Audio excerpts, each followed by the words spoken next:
पर बोलते थे कि सास अलग पूजा करती थी, बहू अलग पूजा करती थी, इसलिए इसका नाम क्या करते, जैसे ये सास का होगा वो बहू का होगा, आई थिंक, आई गेस इसका नाम। सो अभी हम आ गए हैं सास बहू का मंदिर। ग्वालियर किले के पूर्व के कोने में 2 मंदिरों का समूह सास बहू के मंदिर के रूप में लोकप्रिय है। बेसिकली पाल डायनेस्टी के टाइम पे बना हुआ है और इसका ओरिजिनल जो नेम था वो सहस्त्रबाहु है, जो कि भगवान विष्णु का है। पर बोलते थे कि सास अलग पूजा करती थी, बहू अलग पूजा करती थी, इसलिए इसका नाम क्या करते, जैसे ये सास का होगा वो बहू का होगा, आई थिंक, आई गेस इसलिए इसका नाम सास बहू टेम्पल कर दिया। चलो अंदर। सो आप जब भी देखेंगे जो पुराने ज़माने के जो मंदिर हुआ करते थे वो हमेशा देखो वैसे ही बना रखा, जो स्ट्रक्चर वैसी है। आगे जाते ही आपको मंदिर जाओगे, फिर मंडप मिलेगा जहाँ पर लोग खड़े होते लाइन लगाते थे पूजा स्थल में, और अंदर जाके गर्भगृह जहाँ पर मेन मूर्ति हुआ करती थी पूजा करने के लिए। तो सेम ये वही, देखो कितना सुंदर लग रहा है।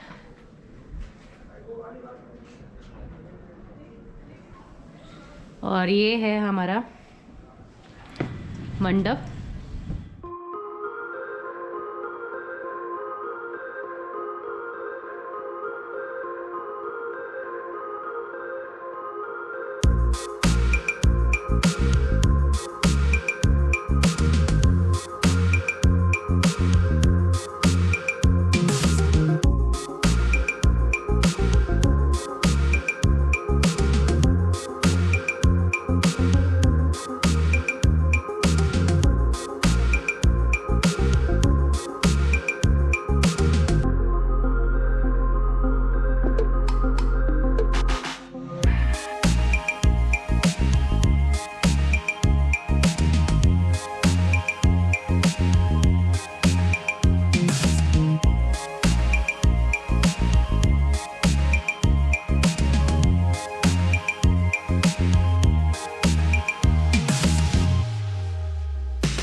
ये आपका गर्भगृह जहाँ पर मुख्य मूर्ति, मेन जो मूर्ति होती है जिनकी पूजा करते हैं वो होता है।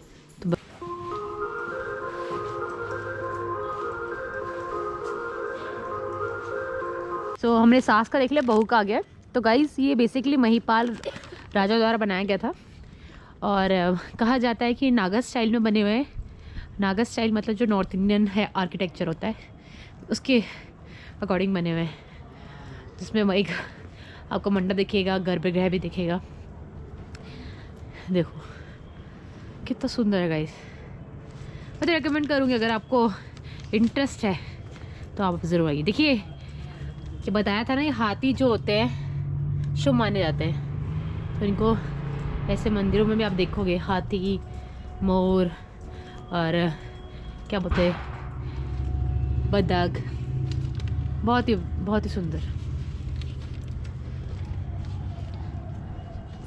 और यहाँ से आपको ग्वालियर सिटी का भी ये नज़ारा देखने मिल रहा है। बहुत सुंदर, अमेजिंग गाइस, अमेजिंग। यहाँ बहुत कम क्राउड दिख रहा है, मुश्किल से हम ही दिख रहे हैं यहाँ पे, पर ये बहुत ही सुंदर है।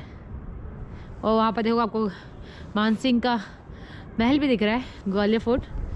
तो हम आ गए तेली के मंदिर में और इसका नाम है तेली का मंदिर। और आपको बताना भूल गई थी, जो अगर आप ग्वालियर फोर्ट का जो जैसे किला देखोगे बाहर आपको ऐसे इलेक्ट्रिक वाले मिल जाते हैं, तो वो आपको ये तेली का मंदिर हो गया और सास बहू का मंदिर हो गया। यहाँ आपको लेके आएंगे, 50 रुपये पर पर्सन लेते हैं। सो ये है तेली का मंदिर। इसका नाम से पता चल रहा है कुछ तेल से संबंधित होना चाहिए। हाँ लिखा हुआ भी है इसमें। इस मंदिर का निर्माण प्रतिहार राजा महिभोज के शासनकाल में तेल के व्यापारियों द्वारा दिए गए धन से हुआ था। मतलब प्रतिहार वंश का जो महिभोज था, उस समय जो जितने व्यापारी हुआ करते थे उन्होंने जो पैसे दिए थे उस धन से इन मंदिर का निर्माण किया गया। इस वजह से भी इस मंदिर का नाम तेली का मंदिर रखा गया, आई गेस। चलो चलते हैं अंदर, देखते हैं।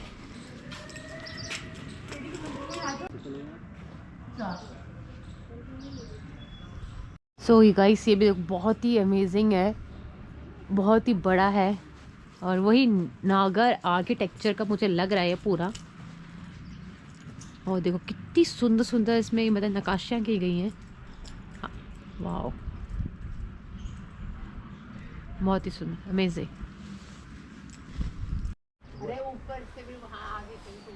यहाँ पर कुछ चीज़ें जो हैं चाइनीज़ क्या बोलते हैं कल्चर से या चाइनीज आर्किटेक्चर से ऐसा लगता है इंस्पायर्ड है, थोड़ा उसका प्रभाव दिखने को मिल रहा है मुझे। जैसे ड्रैगन भी बने हुए हैं कहीं कहीं पे, कुछ तो होगा। हाँ, ये हो सकता है क्योंकि ये व्यापारियों द्वारा दिए गए पैसों से बनाया गया है, तो चाइनीज़ भी कुछ होगा व्यापार उनका। तो कुछ मुझे ऐसे ड्रैगन बने हुए दिख रहे हैं इस मंदिर में, तो चाइनीज़ आर्किटेक्चर का थोड़ा सा तो इन्फ्लुएंस दिख रहा है यहाँ पर। सो ये यहाँ पर बहुत डैमेज भी हो रखे हैं आपको, जैसे देखो क्रैक्स पड़ी हुई हैं ऊपर बहुत। अब क्या रीज़न है इसका पता नहीं मुझे।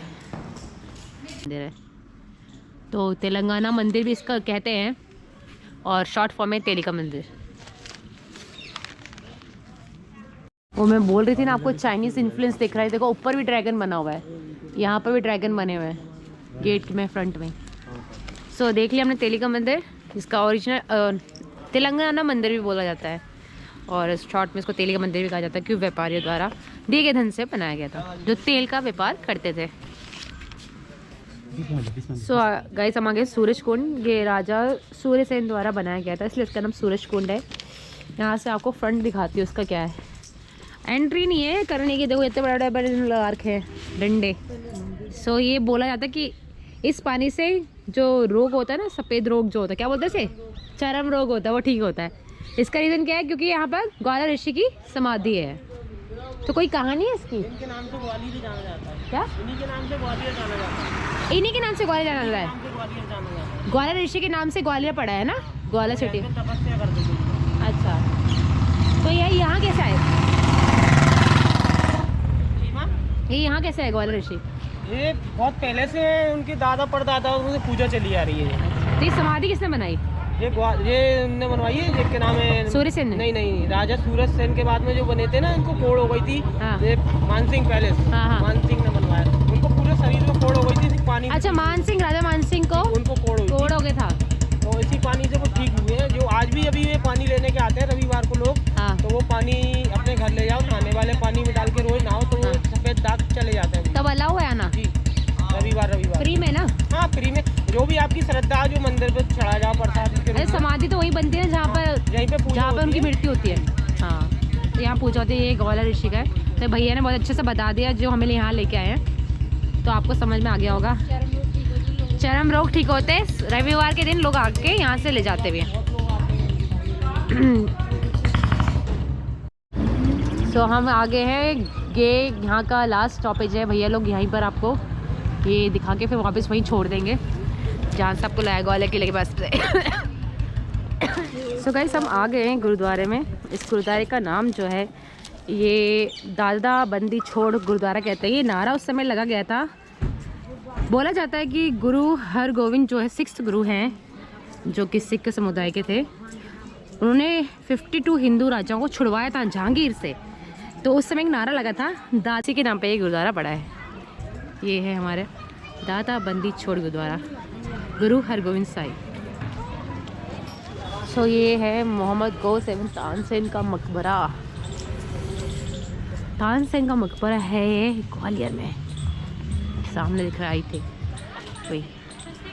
गाइस हम आ गए हैं तानसेन के मकबरा में, और यहाँ लिखा है स्मारक प्राचीन स्मारक पुरातत्व स्थल 1958 में। और ये बनाया कब गया है ये बारे में तो कुछ लिखा नहीं है।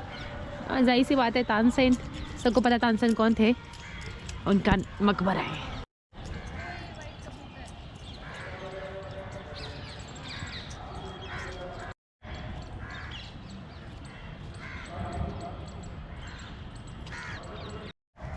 सो यहाँ पर अभी आपने देखा था, ये मोहम्मद गौस की दरगाह है। तो ये कहा जाता है मोहम्मद गौस जो सूफ़ी थे, उनकी मतलब कि उन्होंने प्रेयर करी थी, तब जाके तानसेन को कुछ ऐसा बता रहे थे कि मतलब पैदा हुए थे, और उनको पाल पोस के बड़ा गया था ये। और ये जो सामने है ये है मकबरा तानसेन। मज़ार है ये बाबा की तानसेन के साथ। इमली का पेड़ है, ऐसी धारणा है कि इसकी पत्तियां चूसने से आवाज़ मधुर तथा सुरीली होती है। मकबरा स्तंभ युद्ध गैलरी वाले आयताकार ऊंचे चबूतरे का बना हुआ है। यहाँ पर कोई होगा। ये है गुजरी का महल, ये है इसका एंट्री गेट। ये ग्वालियर फोर्ट से आपको दिख रहा था कि नीचे मैंने आपको दिखाया भी था जब गार्ड दिखा रहा था, आपको गाइड दिखा रहा था। सो ये जो 9वीं बीवी थी मान सिंह की, उसका स्पेशली महल है अलग सा। 8 रानियाँ ऊपर रहती थी, नीचे रहती थी गुजरी, और गुजरी महारानी का नाम था इसलिए उनका नाम से एक किला पड़ा है गुजरी का महल। ऐसे मैंने लोगों से पूछा था, वो कहानी बता रहे थे कि एक दिन क्या बोलते हैं बैलों की लड़ाई हो रही थी, तो राजा ने देख लिया था, तो बैलों की लड़ाई को छुड़वाती है, तो राजा उनकी बहादुरी से बहुत प्रभावित हुए थे और उन्होंने ज़िद की कि उनसे शादी करने के लिए। तो गुजरी जो थी वो तभी मानी, उन्होंने शर्त रखी या तो आप मुझे मेरे मायके का जो तालाब है उसका पानी उनको पीना था। तो राजा तो वहाँ से पाइप में से पानी ला नहीं सकते थे, तो उन्होंने नीचे ही यहीं पर उनको महल बना दिया कि तो यहीं से पी लेना अपने तालाब का पानी, अपने जो मायके का तालाब का पानी वो पी लेना। तो इसलिए ये गुजरी का महल राजा ने बनवाया था। सो गाइस, ये है गुजरी महल, मान सिंह राजा की 9वीं बीवी का महल। और वो रहा ऊपर ग्वालियर फोर्ट, और वहाँ से आपने जैसे बताया था हमारे गाइड जी ने कि वहाँ से वो टेलीफोन मतलब कि पाइप के थ्रू बात करते थे, और यहाँ से उनको उनके गांव का मायके का तालाब का पानी मिलता था। इस वजह से इस महल का निर्माण कराया गया था। शर्त भी उस ज़माने में भी मतलब कि रानियों की अपने अपने शर्तें हुआ करती थी। कुछ ऐसा दिखता है।